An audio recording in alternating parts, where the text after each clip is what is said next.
एक बूढ़ी औरत थी जिसके एक बेटा था। बेटे की शादी हो चुकी थी। बहू को सास का घर में रहना रास नहीं आ रहा था। बेटा भी कोई मतलब नहीं रखता था। तब माँ ने अदालत का दरवाज़ा खटखटाया। आज अदालत में बहुत ज़्यादा भीड़ थी। लोग कानाफूसी कर रहे थे। सबकी जुबान पर एक ही सवाल था कि आखिर शहर के नामी व्यापारी नितेश की माता ने उन पर मुकदमा क्यों किया। ऐसी क्या वजह हो गई, सब कुछ होते हुए भी, हर सुख सुविधा होते हुए भी क्यों एक माँ को अपने बेटे पर मुकदमा करने की ज़रूरत पड़ी। ज़रूर नितेश माँ को सताते होंगे, वरना एक माँ अपने बेटे के खिलाफ मुकदमा क्यों करती। जैसे जैसे समय बीतता जा रहा था, भीड़ बढ़ती जा रही थी। और तभी जज साहब आए और आर्डर आर्डर की आवाज़ गूंजने लगी। आवाज़ के गूंजते सब शांत हो गए। केस की बहस शुरू हुई। दोनों पक्षों के वकीलों ने अपना अपना पक्ष रखा। नितेश की माताजी मालती देवी को कटघरे में हाजिर होने का हुक्म दिया। एक सभ्य सी औरत अपनी कुर्सी से उठकर कटघरे की तरफ बढ़ने लगी।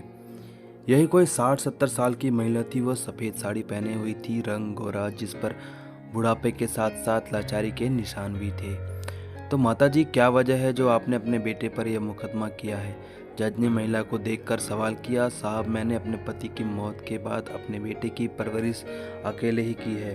पति का व्यापार भी संभाला, पर अपने बेटे को जरा भी कष्ट नहीं होने दिया। लेकिन मेरे बेटे का कहना है कि वह तो मेरा फर्ज था। ये तो सब माएँ करती हैं, ये मैंने क्या खास किया? मालती देवी बोली। हाँ तो जज साहब, मैंने क्या गलत कहा? हर माँ बाप अपने बच्चों के लिए ये सब करते हैं, पर कोई भी अपने बच्चों को कोर्ट में नहीं लाता। सामने के कटघरे में खड़े नितेश बोले। माता जी, आप अपनी जगह पर ठीक हैं और आपका बेटा अपनी जगह पर। फिर आपने मुकदमा क्यों किया? क्या आपका बेटा आपके घर से निकाल रहा है या आपको खाना नहीं देता? क्या वजह है इस मुकदमे की और आप कोर्ट से क्या कहना चाहती हैं? जज ने मालती देवी से सवाल किया। क्या एक माँ को घर में रखना और समय से खाना देना काफ़ी होता है? क्या इससे एक माँ का कर्ज अदा हो जाता है? जवाब देने की जगह मालती देवी ने जज से ही सवाल किया। माता जी, आप ही बताइए कि आप चाहती क्या हैं? जज परेशान होकर बोला। मैं चाहता हूँ कि एक माँ के रूप में मैंने जो भी अपने बेटे के लिए किया, उसके जन्म से लेकर उसे काबिल बनाने तक, मेरा बेटा उस कर्ज को उतार दे। मालती देवी ने शांति से जवाब दिया। अदालत में खुसर फुसर फिर से शुरू हो गई। अब हर कोई मालती देवी को दोषी समझ रहा था। भला कोई माँ अपने बेटे की परवरिश की कीमत मांगती है क्या? कैसी माँ है ये? ठीक है, मैं कीमत देने को तैयार हूँ, आप दाम बोलिए। अगर यही बात है तो आप मुझे घर पर ही बोल देती। यहाँ कोर्ट में ये सब ड्रामा करने की क्या ज़रूरत थी? बोले, कितने का चेक काट दूँ? अपनी जेब से चेक बुक निकालते हुए बोला। मेरा बेटा हिसाब किताब का बहुत पक्का है। माँ ने कहा। जज साहब, आप मेरे साथ नाइंसाफ़ी नहीं करोगे। मेरा बेटा जब होने वाला था तब मुझे बहुत सी परेशानियाँ हुई, तो मुझे ऑपरेशन करवाने को बोल दिया था, पर मैंने अपनी जान की परवाह न करते हुए भी इसे जन्म दिया। यह दूसरे बच्चों के मुकाबले हर चीज़ में कमज़ोर था, इसलिए इसका कोई दोस्त नहीं बनता था।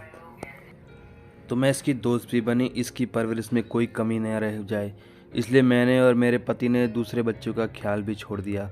कक्षा में बहुत कमज़ोर था, इसलिए मैंने इसे घंटे घंटे भर सिखाती पढ़ाती थी। मैं बिना क्रोधित हुए इसकी परेशानियां बार बार दूर करती थी। यह काफ़ी बड़ा होने के बाद भी बिस्तर गीला कर देता था।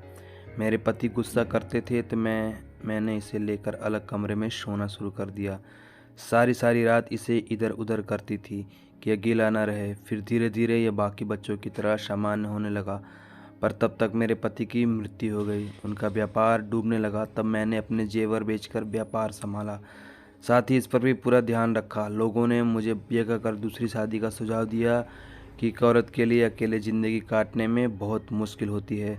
कुछ रिश्ते भी आए, पर यह मुझे एक पल भी नहीं छोड़ता था। मैं कैसे इसके लिए दूसरा पिता ला सकती थी? यह बोल मालती देवी रुक गई। उनकी सांस फूलने लगी।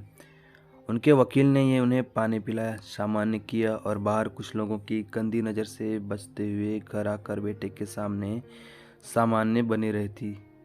यह रात को जल्दी सो जाता, तब चुपचाप आंसू बहाती। कितनी बार खुद को अपने बेटे सहित खत्म करने का विचार आया, पर एक माँ ऐसा कैसे कर सकती थी? इसलिए रोज़ मरती और अपने बेटे के लिए खुद को जिंदा करती हुई समय गुजारने लगी, इस आस में कि एक दिन बेटा बड़ा होगा तो सब ठीक हो जाएगा। बड़े होते ही इसने अपने पसंद की लड़की से शादी कर ली। धीरे धीरे सारा व्यापार इसे सौंप कर मैं निश्चिंत होने लगी। कि अब पोते पोती को खिलाते हुए चैन से बुढ़ापा काटूंगी। पर यह बोलकर मालती देवी ने लंबी सांस ली। पर इसकी पत्नी यानी मेरी बहू को मेरे घर में रहना ही नहीं सुहाता था। और बच्चों को क्या खिलाने देती। मुझे धीरे धीरे मेरे घर के पीछे जानवरों के तबेले के पास एक टूटी मिट्टी की कोठरी में रहने के लिए दे दी गई, जहाँ घर की नौकरानी मुझे खाना दे जाती थी। मैंने अपने बेटे से विनती करते हुए कहा कि बेटा मुझे यहाँ नहीं, आप सबके साथ रहना है। तो इसने यही कहा कि किरण बहू को तुम्हारा घर पर रहना पसंद नहीं, उसे बंदिश लगती है। वो नहीं चाहती कि तुम उसके सहेली या रिश्तेदारों के सामने आओ, इसलिए तुम यही रहो। मैं भी तैयार हो गई, पर मैंने इसे कहा कम से कम तू ही मेरे पास कुछ पल के लिए आ जाया कर। तो जज साहब इसने पता है क्या कहा, मैं तुम्हें पालूं या तुम्हारे पास आकर बैठूं। जज साहब जरा सोचिए, यह सुनकर एक माँ पर क्या बीती होगी। मैंने इसकी हर ज़रूरत को पूरा करने के लिए साथ साथ इसे भी पूरा वक्त दिया, और ये मुझसे ऐसे कहता है। यह बोल मालती देवी रोने लगी। माता जी, आपके बेटे ने जो किया आपके साथ वह गलत है, पर इसके लिए शायद कानून में कोई सज़ा नहीं है। मुझे सज़ा दिलानी भी नहीं है बेटा। जिस बेटे को सारी दुनिया के ताने सुनकर बड़ा किया, उसे मैं कैसे सज़ा दिला सकती हूँ। मालती देवी बोली, फिर आपको क्या चाहिए अपने बेटे से, क्या कीमत है आपके कर्ज की? जज ने पूछा। मालती देवी ने कहा, मुझे अपने बेटे से एक कप चाय चाहिए। जज साहब बहुत असमंजस में था। जज के साथ साथ नितेश और अदालत में मौजूद सभी लोगों की आंखें आश्चर्य से भर गई। सबकी जुबान पर एक बात थी, यह कैसा मुकदमा है जिसमें एक माँ ने अपने बेटे से एक कप चाय मांगी। हाँ साहब, मैं चाहती हूँ रोज़ सुबह मेरा बेटा खुद मुझे चाय लेकर आए, काम वाली नहीं। मालती देवी नम आंखों से बोली। पर इसमें आपको क्या हासिल होगा? आश्चर्य से बोले जज साहब। एक माँ कैसे बताए उसे एक कप चाय से कितना सुकून मिलेगा जो उसका बेटा उसे आकर पिलाएगा।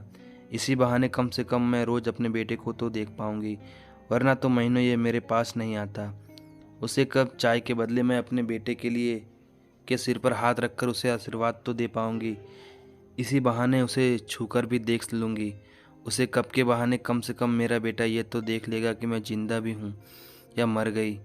मालती देवी ने नम आँखों से कहा। मालती देवी की बात सुनकर अदालत में हर एक की आंखें नम हो गई, क्योंकि कहीं न कहीं सब जिंदगी की भागदौड़ में अपने बूढ़े माँ बाप को सबसे ज़्यादा नज़रअंदाज करते हैं। सभी अपनी अपनी आंखें पोंछने लगे। उन सभी में जज साहब भी थे। तभी वहाँ एक आवाज़ हिचकियाँ लेकर रोने की गूंजी। सबके सब उस दिशा में देखने लगे।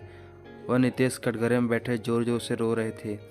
मालती देवी एकदम से अपने कटघरे से निकलकर बेटे के पास पहुंची और उसका सिर सहलाते हुए बोली, ज़्यादा कीमत मांग ली मैंने अपने बेटे से जिसे वो देने में असमर्थ है। नहीं माँ, मुझे माफ़ कर दो। इस कर्ज को चुकाने की मेरी औकात नहीं, मेरी क्या किसी बेटे की औकात नहीं है। पर तू मुझसे बदले में बहुत कम चाह रही है। अब तेरा ये बेटा सिर्फ तेरे लिए चाय लाएगा ही नहीं, तेरे साथ पिएगा भी, खाना भी खाएगा, क्योंकि अब तो घर के पीछे जानवरों के तबेले की कोठरी में नहीं, हम सबके साथ रहेगी और हमारे साथ ही खाना खाओगी और पियोगी। माँ के कदमों से लिपट जोर जोर से रोते हुए बोले, ना मेरे बच्चे रो मत, मैं तो बस तुझे देखना चाहती थी। समय का कुछ पता नहीं, मैं आजकल नहीं, मैं इस हसरत के साथ नहीं मरना चाहती कि बेटे को देखे इतने दिन हो गए, बल्कि मरते वक्त एक सुकून के साथ मरना चाहती हूँ। मालती देवी बेटे को सीने से लगाती हुई बोली। अब पूरी अदालत में सिर्फ सिसकियाँ गूंज रही थी।